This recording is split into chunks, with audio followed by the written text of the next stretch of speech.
ഇത് മാസ് മോട്ടോഴ്സിൽ നിന്നാണ്. നമ്മുടെ ഹോണ്ട ഡിയോ വണ്ടി സർവീസുമായി ബന്ധപ്പെട്ട് കയറ്റിയതാണ്. ജനറൽ സർവീസാണ് പറഞ്ഞത്. അപ്പോൾ സർവീസുമായി ബന്ധപ്പെട്ട് നമ്മൾ അതിൻ്റെ ബാക്ക് ബ്രേക്ക്, ക്ലച്ച് ഗ്രീസിങ്ങിനൊക്കെ ആയിട്ട് അയച്ചിട്ടുണ്ട്. ബാക്ക് ബ്രേക്കിൻ്റെ ഭാഗം നമ്മൾ ചെക്ക് ചെയ്യുന്ന സമയത്ത് ബ്രേക്ക് ലൈനറൊക്കെ നമുക്ക് അത്യാവശ്യം ഉപയോഗിക്കാനുണ്ട്. തീരെ മോശമൊന്നും ആയിട്ടില്ല. അപ്പോൾ നമുക്ക് തൽക്കാലം അത് ക്ലീൻ ചെയ്ത് ബ്രേക്ക് ക്യാമൊക്കെ ഒന്ന് അഴിച്ച് ഗ്രീസ് ചെയ്തതിന് ശേഷം നമുക്ക് റീസെറ്റ് ചെയ്യാം. അതേപോലെ തന്നെ എയർ ഫിൽറ്ററിൻ്റെ ഭാഗം നമ്മൾ ചെക്ക് ചെയ്യുന്നുണ്ട്. എയർ ഫിൽറ്റർ ചെക്ക് ചെയ്യുന്ന സമയത്ത് എയർ ഫിൽറ്റർ വലിയ പഴക്കമൊന്നുമില്ല, നല്ല ഫിൽറ്ററാണ് കേട്ടോ. അത് കമ്പനി ഫിൽറ്ററാണ്, ഹോണ്ടയുടെ ഒറിജിനൽ ഫിൽറ്റർ തന്നെയാണ് അതുമ്പോൾ കിടക്കുന്നത്. അപ്പോൾ നമുക്കതൊന്ന് തുടച്ച് ക്ലീൻ ആക്കിയാൽ പൊടിയൊക്കെ ഒന്ന് കളഞ്ഞ് ക്ലീൻ ചെയ്ത് കയറ്റിയാൽ മതി.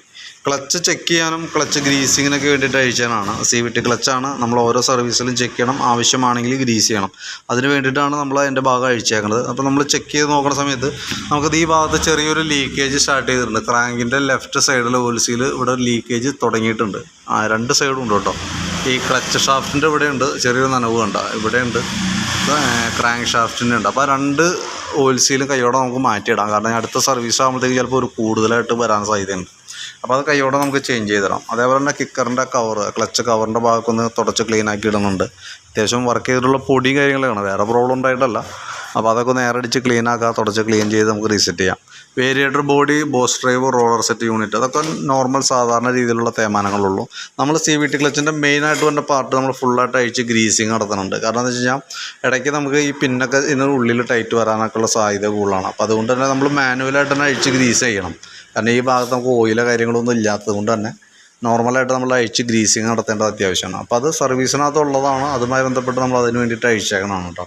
ക്ലച്ച് വെയിറ്റ് സെറ്റ് യൂണിറ്റൊക്കെ ആയാലും അത്യാവശ്യം ഉണ്ട്, ഉപയോഗിക്കാനുണ്ട്. വേറെ പ്രോബ്ലംസ് ഒന്നുമില്ല. ക്ലച്ച് ഔട്ടർ യൂണിറ്റൊക്കെ ആയാലും ഒന്ന് ക്ലീനാക്കി റീസെറ്റ് ചെയ്താൽ മതി. വേറെ പറയത്തക്ക പ്രശ്നമില്ല. ക്ലച്ചിലാകെ കൂടി നമുക്കുള്ള കംപ്ലയിൻ്റ് എന്ന് പറഞ്ഞാൽ 2 ഓയിൽ സീൽ ലീക്കേജ് ആരംഭമാണ്, തുടക്കം.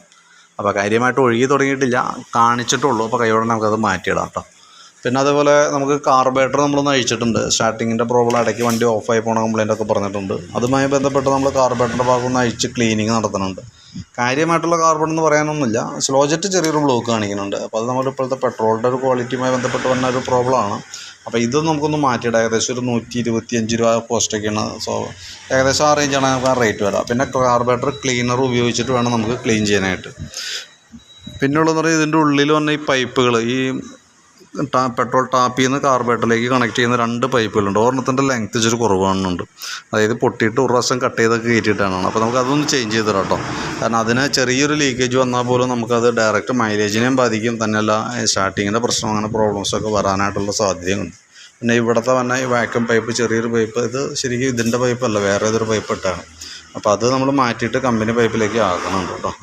ബെൽറ്റിൻ്റെ കണ്ടീഷനൊക്കെ ആയാലും നമ്മൾ ചെക്ക് ചെയ്യണുണ്ട്. ബെൽറ്റൊക്കെ നമുക്കിതുമ്പോൾ കിടക്കുന്നത് കമ്പനി ബെൽറ്റാണ്, ഹോണ്ടയുടെ ഒറിജിനൽ ബെൽറ്റ് തന്നെയാണ്. പൊട്ടലോ കാര്യങ്ങളൊന്നുമില്ല, പുത്തൻ ബെൽറ്റാണ് കിടക്കണം കേട്ടോ. അപ്പോൾ നമുക്ക് വേറെ പ്രോബ്ലം ഒന്നുമില്ല. ക്ലച്ചിനകത്താകെ കൂടി നമുക്ക് ഉത്സവത്തിൻ്റെ ദിവസം മാത്രമേ വന്നുള്ളൂ. പിന്നെ നമുക്ക് അതിൻ്റെ ഫ്രണ്ട് സസ്പെൻഷൻ, ലിങ്ക് ടൈപ്പ് സസ്പെൻഷനുള്ള നമുക്ക് ഫ്രണ്ടിൽ വരാം. അപ്പോൾ അത് നമ്മൾ ഗ്രീസിങ്ങിനൊക്കെ വേണ്ടിയിട്ട് അഴിച്ചാണ്. അപ്പോൾ ഇതിൻ്റെ ഈ ലിങ്കിന് ചെറിയൊരു പ്ലേ കാണിക്കുന്നുണ്ട് ഈ സൈഡിലാണ്. അപ്പോൾ അതിൻ്റെ ഉള്ളിൽ വന്നത് മെറ്റലിൻ്റെ കോളർ ബുഷും ഫൈബർ ബുഷും കൂടിയിട്ടാണ്.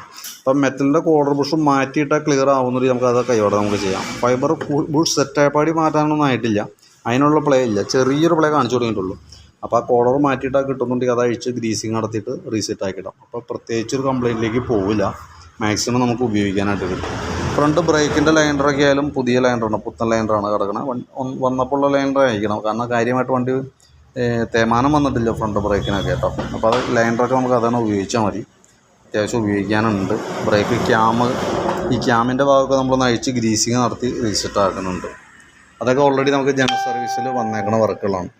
നമുക്ക് 2023 മോഡൽ ആമറോണിൻ്റെ ബാറ്ററിയാണ് നമുക്ക് വണ്ടിയിൽ ഇരിക്കുന്നത്. ബാറ്ററിയുടെ ടെസ്റ്റ് ചെയ്തിട്ട് അതിൻ്റെ റിപ്പോർട്ടും കൂടി ജസ്റ്റ് ഒന്ന് ഞാൻ കാണിക്കുന്നുണ്ട് ഇതിനകത്ത് കേട്ടോ. ബാറ്ററി നമ്മൾ വോൾട്ട് ടെസ്റ്റ് ചെയ്യുമ്പോൾ 12.77 ആ റേഞ്ചിൽ വോൾട്ട് വന്നുണ്ട്. നമ്മൾ ബാറ്ററി ടെസ്റ്റ് മോഡിലേക്ക് കൊടുത്തിട്ടുണ്ട്. ടെസ്റ്റ് മോഡിലേക്ക് കൊടുക്കുന്ന സമയത്ത് ഇതിനകത്ത് വാല്യൂസായിട്ട് കാണിക്കുന്നത് ഡാമേജ് ആയിട്ട് കാണിക്കുന്നുണ്ട്. 2023 മോഡൽ ബാറ്ററിയാണ്, വാറണ്ടി പീരീഡിലുള്ള ബാറ്ററിയാണ് കേട്ടോ. സെൽഫിൻ്റെ പ്രോബ്ലം എന്തെങ്കിലും കാണിക്കണമെന്നുണ്ടെങ്കിൽ നമുക്കത് കൈയോടെ തന്നെ നമുക്കത് വാറണ്ടി സംബന്ധമായ ഡീറ്റെയിൽ ആയിട്ട് ചെക്കപ്പിന് കയറ്റേണ്ടതായിട്ട് വരും. നിലവിൽ നമ്മൾ സ്റ്റാർട്ട് ചെയ്തിട്ടൊക്കെ സെൽഫൊക്കെ എടുത്തിട്ടാണ് കാണിച്ചത്. ഇപ്പോൾ ഈ മീറ്ററിൻ്റെ പ്രത്യേകത എന്ന് വെച്ചാൽ ചെറിയൊരു വേരിയേഷൻ വന്നാൽ പോലും, ചെറിയൊരു വോൾട്ട് വേരിയേഷൻ കാണിച്ചാൽ പോലും അത് ഡിറ്റക്റ്റ് ചെയ്തിട്ട് ഇതിനകത്ത് കംപ്ലയിൻ്റ് ആയിട്ട് വരും. നോർമൽ ലോയിലാണ് കാണിക്കേണ്ടത്, ഇതിപ്പോൾ കംപ്ലയിൻ്റ് ആയിട്ടാണ് കാണിക്കുക.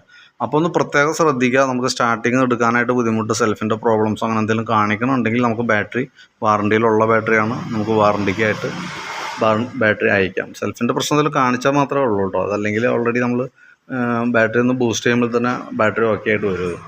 നോക്കിയിട്ട് ആവശ്യമാണെങ്കിൽ ചെയ്താൽ മതി. സെൽഫിൻ്റെ കംപ്ലയിൻറ്റ് കാണിക്കുകയാണെങ്കിൽ സെൽഫ് എടുക്കാനായിട്ടുള്ള ബുദ്ധിമുട്ടായിരിക്കും ഫസ്റ്റ് കാണിക്കുക ബാറ്ററിയുമായി ബന്ധപ്പെട്ട് കംപ്ലയിൻറ്റിലേക്ക് വരുമ്പോൾ. കാരണം ഹോൺ ഇൻഡിക്കേറ്ററൊക്കെ ജസ്റ്റ് വോൾട്ട് മതി. സെൽഫ് മോട്ടർ വർക്ക് ചെയ്യണമെങ്കിൽ ആംപിയർ വേണം. അപ്പോൾ അതാണ് അങ്ങനെ വരുള്ളൂ എന്തെങ്കിലും കേട്ടോ. പിന്നെ സ്പാർക്ക് പ്ലഗിൻ്റെ ഭാഗമൊക്കെ നമ്മൾ ചെക്ക് ചെയ്യുമ്പോൾ നല്ല പ്ലഗ്ഗാണ്. ക്ലീൻ ചെയ്ത് റീസെറ്റ് ചെയ്താൽ മതി. പിന്നെ ഇവിടെ നമുക്ക് യൂറോ 2ൻ്റെ യൂണിറ്റ് നമ്മളൊന്ന് അഴിച്ച് ക്ലീൻ ചെയ്യുന്നുണ്ട്. അതിൻ്റെ എയർ ഫിൽഡ് വാൽവോ ചെറുതായിട്ട് ഓപ്പൺ ആയിട്ടുണ്ട്. അപ്പോൾ അതുകൊണ്ട് തന്നെ ബ്ലാസ്റ്റിംഗ് പൊട്ടൽ സൗണ്ട് വരാനുള്ളൊരു സാധ്യതയുണ്ട്. അപ്പോൾ അതില്ലാതിരിക്കാനായിട്ട് അതൊന്ന് അഴിച്ച് ക്ലീൻ ചെയ്തിട്ട് അത് ക്ലിയർ ചെയ്യുന്നുണ്ട് കേട്ടോ. ഓയിൽ ലേസ് നമ്മൾ ചെക്ക് ചെയ്തിട്ടുണ്ട്. നമുക്ക് അതിനകത്ത് കിടക്കുന്നത് നല്ല ഓയിലാണ് കേട്ടോ. അപ്പോൾ അത് വേറെ ഓയിലുമായി ബന്ധപ്പെട്ട് നമുക്ക് വേറെ ഒന്നും ചെയ്യേണ്ടതായിട്ടില്ല. ഞാൻ അതിൻ്റെ ഏകദേശം ഒരു എസ്റ്റിമേറ്റ് നോക്കിയിട്ട് അതിൻ്റെ ഡീറ്റെയിൽസ് വീഡിയോയും കൂടിയിട്ട് വാട്സാപ്പിനകത്തേക്ക് ഒന്ന് സെൻഡ് ചെയ്ത് തരാം. അപ്പോൾ വീഡിയോ കണ്ടു കഴിയുമ്പോൾ നോക്കിയിട്ടൊന്ന് റിപ്ലൈ ഇടണം. അതനുസരിച്ചിട്ട് വേണം നമുക്ക് വർക്ക് കംപ്ലീറ്റ് ചെയ്യാനായിട്ട്. ഓക്കെ, നിലവിൽ നമുക്ക് സർവീസുമായി ബന്ധപ്പെട്ട മുന്നേ വർക്കുകളേ ഉള്ളൂ. പിന്നെ കാർബറേറ്റർ നമുക്ക് കഴിക്കേണ്ടി വന്നേക്കണമെന്ന് പറഞ്ഞാൽ ചെറിയ സ്റ്റാർട്ടിങ് പ്രോബ്ലം പറഞ്ഞിട്ടുണ്ട്. പിന്നെ ആ ഓയിൽ സീലും ആ പൈപ്പുകളുമാണ് പിന്നെ നമുക്ക് ചേഞ്ച് ചെയ്യേണ്ടത് കേട്ടോ. അപ്പോൾ ഡീറ്റെയിൽസ് ഞാൻ വാട്സാപ്പിലേക്ക് ഇട്ടേക്കാം. നോക്കിയിട്ടൊന്ന് റിപ്ലൈ ഇട്ടാൽ മതി.